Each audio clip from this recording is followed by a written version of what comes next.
السلام علیکم دوستانو، زه یم مطیع الله سالار او تاسو ګورئ پښتو نیوز.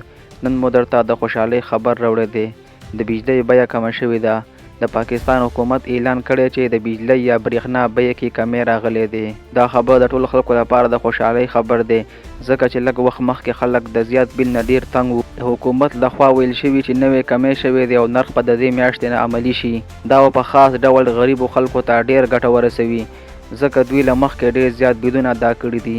په ټول پاکستان کې خلکو دا پرېکړه ډېره ښه بللې ده. ډېرو خلکو ویلي چې دا ډېر وخت وروسته یو ښه ګام دی.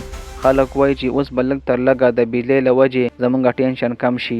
د چارواکو په وینا د تیلو نړیوال نرخونه کم شوي، همدا لامل چې د بجلۍ تولید ارزانه شوی دی او حکومت دا پرېکړه کړې چې نرخونه راکم شي.